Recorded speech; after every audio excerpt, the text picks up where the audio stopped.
This is Akashvani. In the program Insights, now we bring you a discussion on Chandrayaan-3, a technological milestone. The participants are Annapurni Subramaniam, Director, Indian Institute of Astrophysics, and Balanagendran, Akashvani Correspondent.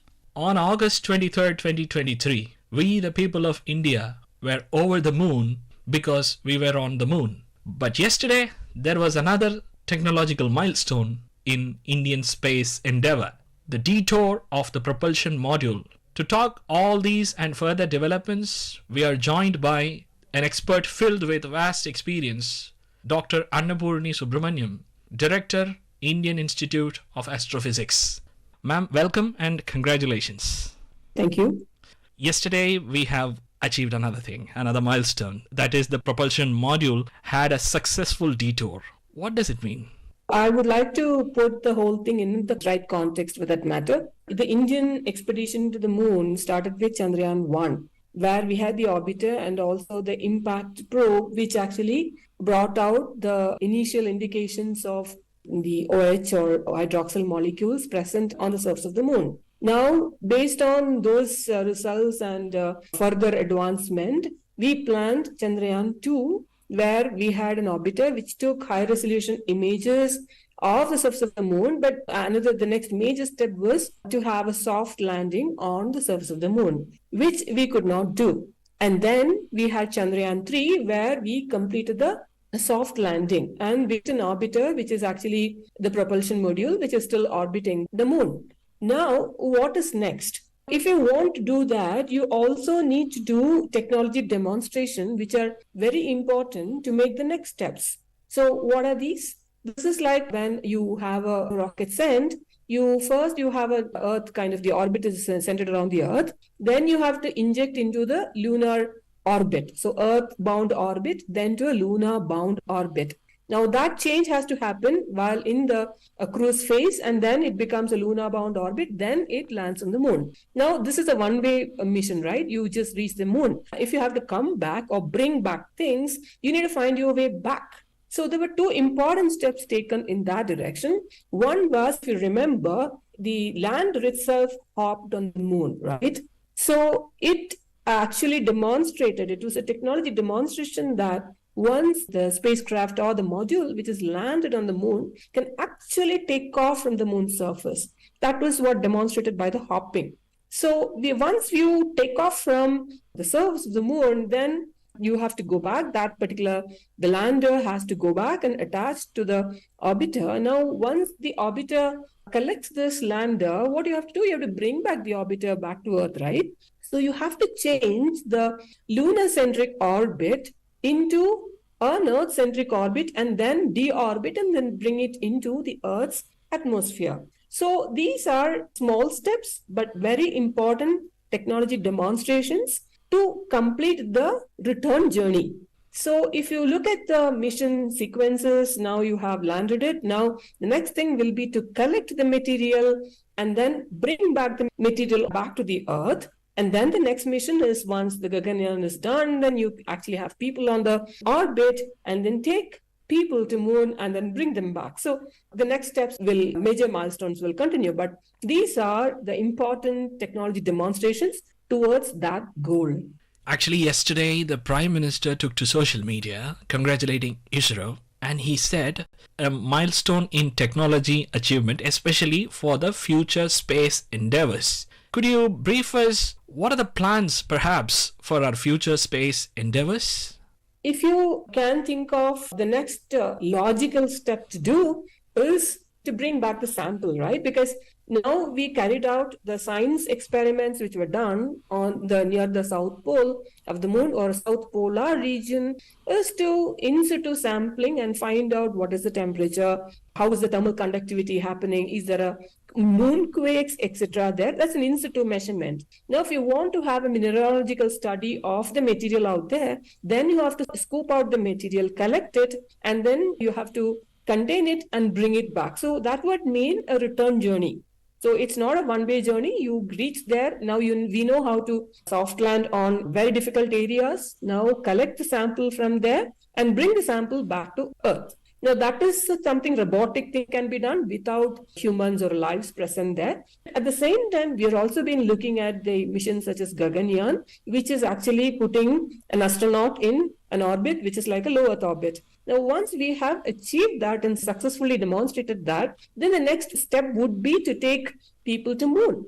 So, combining this return journey from moon, technologically demonstrating that without people, and then once you have achieved the putting people in the low Earth orbit, you can combine it and make it a journey. It's like explorations to expeditions. That change is what the nation is looking for.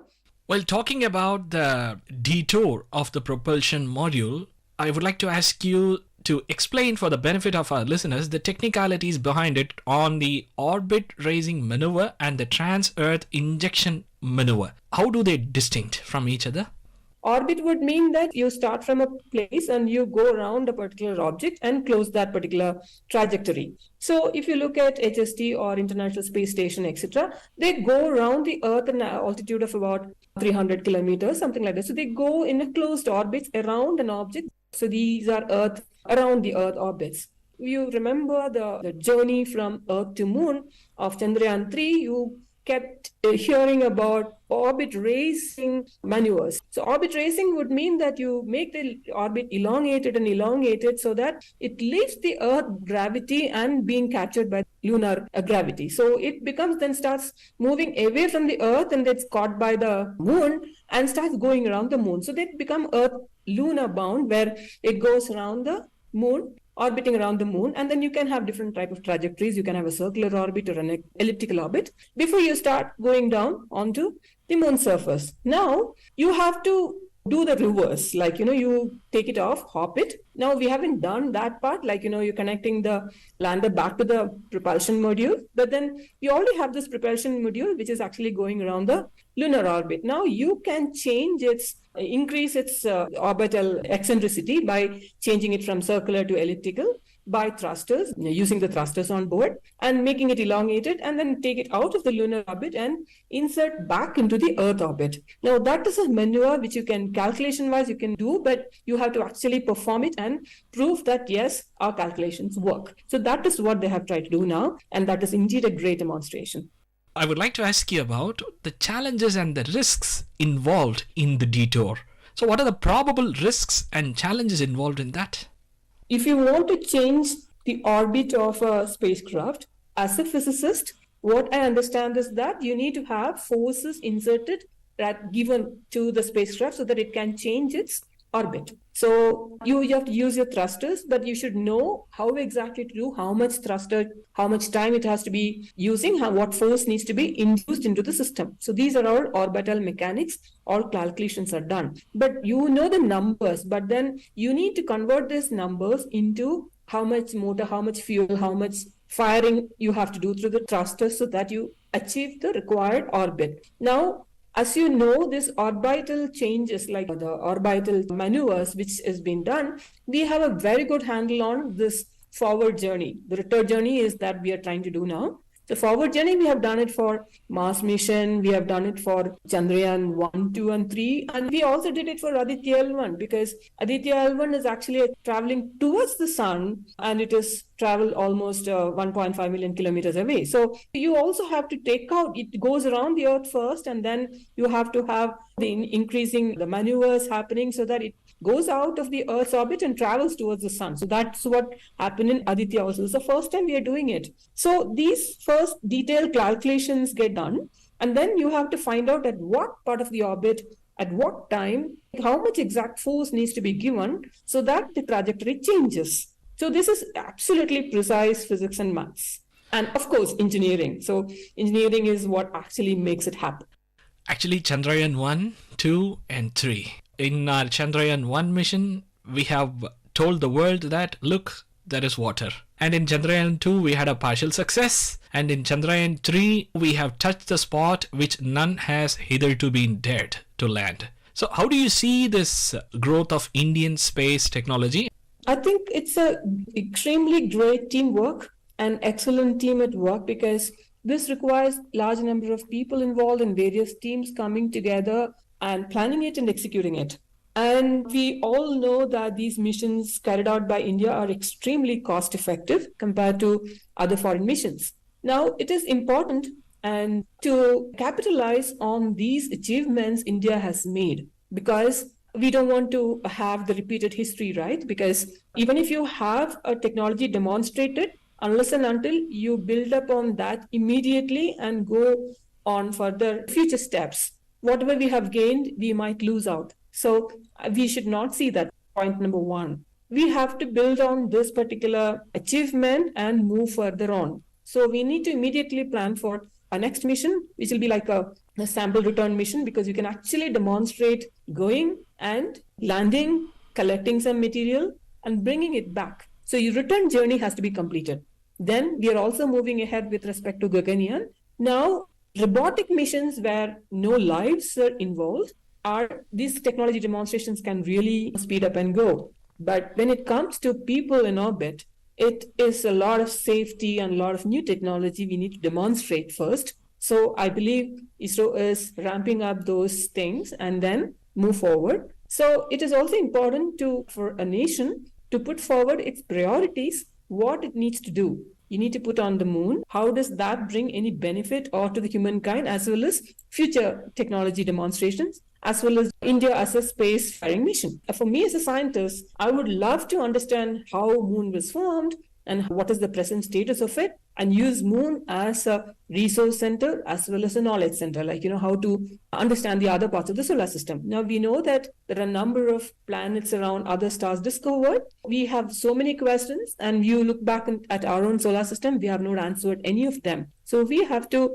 work and move to understand how we formed, our existence, our solar system existence, so that we can find more systems outside and possibility of, is there life out there? So that is a big million-dollar question, right? And if not, is there a place where life can thrive? Even that we haven't found yet. So finding that is a big step.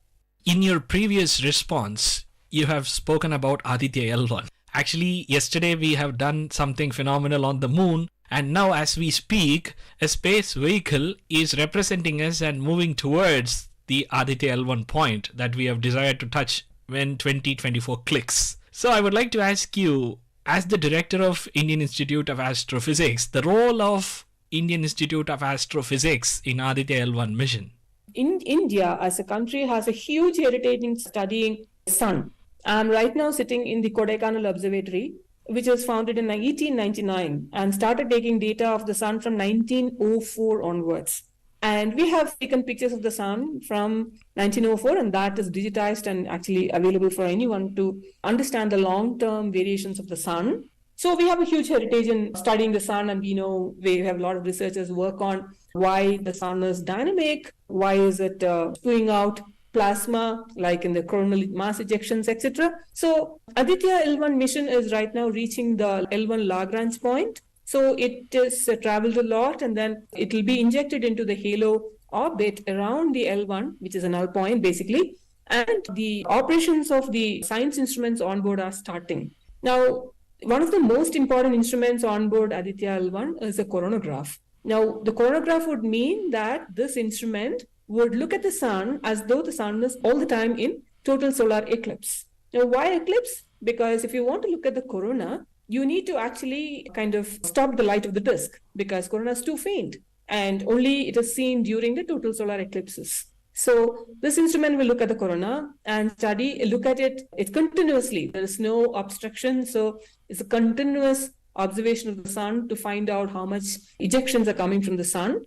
And that will help us to understand the space weather and also protect our assets in space as we speak on Chandrayaan missions, as well as, our technology demonstrations. We have too many space missions up around the Earth. And these are harsh environments, and they have a lot of charged particles, and most of them come from the sun. So unless and until we know how much active the sun is or how much material is coming towards these spacecraft, we need to protect them. So more and more requirement of understanding and studying the dynamic nature of the sun. This institute built this, and now we are starting the initial operations, like powering up the detectors and the electronics on board. That is just about to happen around the corner. As you rightly said, 2024 will see the starting of these science instruments, and we'll get the first light from these instruments very soon. Ma'am, thank you so much.